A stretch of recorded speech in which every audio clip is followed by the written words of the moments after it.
What's up, guys? So I've been doing a little apprenticing with a farrier, and what I have collected from my past couple trips is a variety of horseshoes. Here I have some polo horseshoes. They're polo horseshoes because at the tips of the horseshoe they're raised, and in essence it's kind of like a cleat for a horse. And then I just have some other standard shoes here. And I've been doing a lot of research online, and I've been looking cool projects to do with horseshoes. And I haven't really found much that I could really do because a lot of them involved forging and a little bit of blacksmithing. I have an oxyacetylene torch over here, which I've been playing around a little bit with, but I'm just not that good with it, to say the least. You know, I'd like to learn more, but I don't really have anyone who could teach me. So this was my somewhat attempt at straightening it out, and really didn't go too well, so I think I'm going to hold off on that for now. Anyway, the project that I've decided to do, and a business that I would eventually like to get into, is custom hitch covers. Now, what this is here, this is 3/4 inch plate. It's a little rusty, I know. And I made one of these before. I was planning to send one out to one lonely farmer. Just haven't gotten around to it yet. Maybe I'll show you a picture of that later. But anyway, so what I've done is with this 3/4 inch plate, I cut it to size, and then I put a 2-inch trailer hitch on the underside, and in essence that plugs into the inch receiver. And now on the exterior of it here, I just do something kind of cool and creative, you know, to attract attention, and, you know, something you don't really see, as opposed to just leaving a trailer hitch in there. It looks kind of ugly. Why not take what I have and make something of it that looks pretty cool and, you know, enhance the look of my vehicle at the same time. So anyway, the end shoes, they have those clips on the sides there to hold the shoe to the, yes, they have the clips on the side to better hold the shoe to the hoof.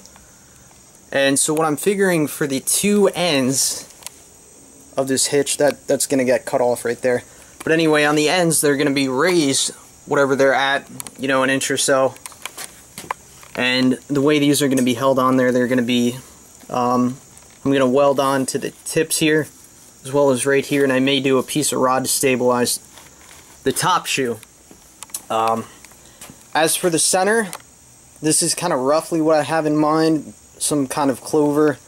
Maybe I'll take a piece of rod too and kind of bent it up, you know, as you see for all the clover decals.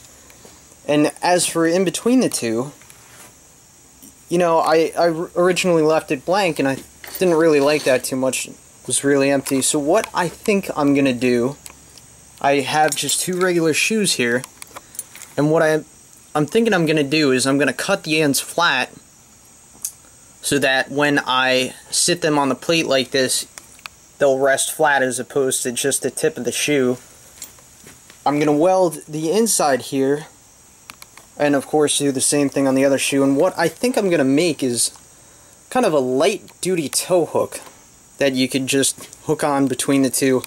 I know it's not really going to be designed to hold all that much, but if I cut them right and I weld them on there nice, and, you know, I only pull a vertical load off it and nothing really horizontal, I think they could actually hold up pretty well.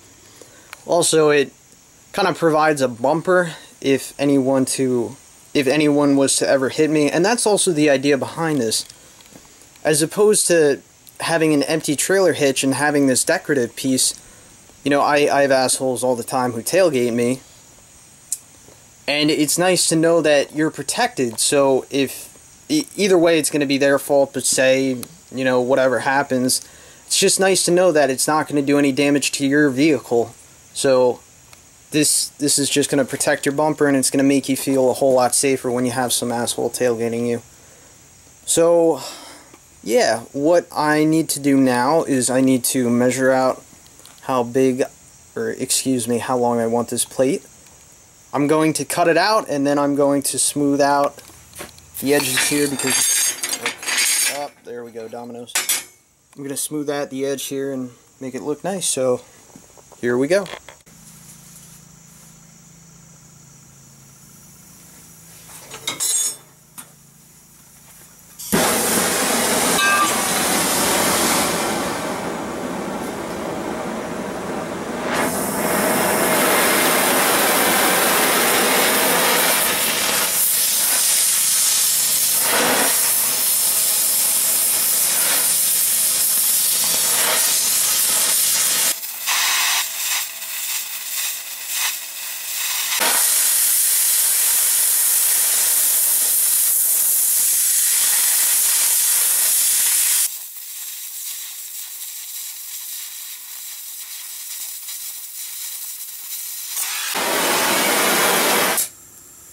And there we have it. You know, that side just came out so clean. I'm not sure the last person who cut this, probably my stepfather.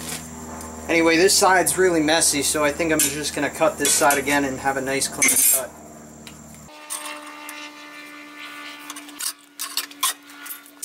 One thing I'd like to note, I'm not sure if any of you are welders out there, you probably are if you're watching these videos, but I found on the end of vice grips, if you add a washer just welded onto that nut there, it really makes it a lot easier, and you can get a lot more leverage if you're, you know, kind of clamped on and you want to tighten up a piece. It just makes for an easier job.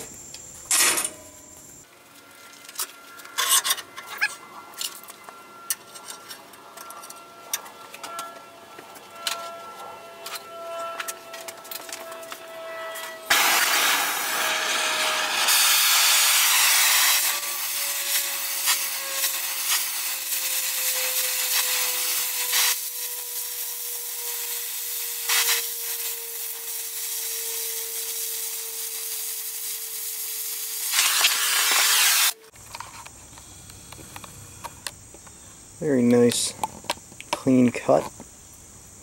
You know what, I don't think I'm even going to do any grinding on that. Just leave it as is. Alright, quick update. I have my plate is all grinded down, got all the rust off it, nice and smooth, a little shiny. You know, it's not brand new, but it is what it is. So, how this is going to work, I'm going to have my bottom shoe.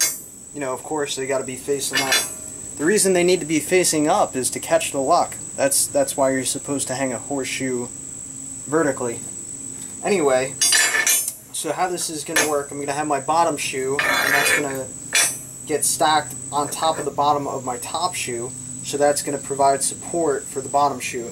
Now, as for the top shoe, I just took some 1/8 inch rod, and I cut two pieces into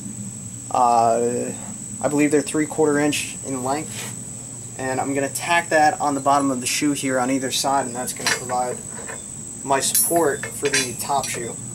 And then I'm going to repeat do the same thing on the other side.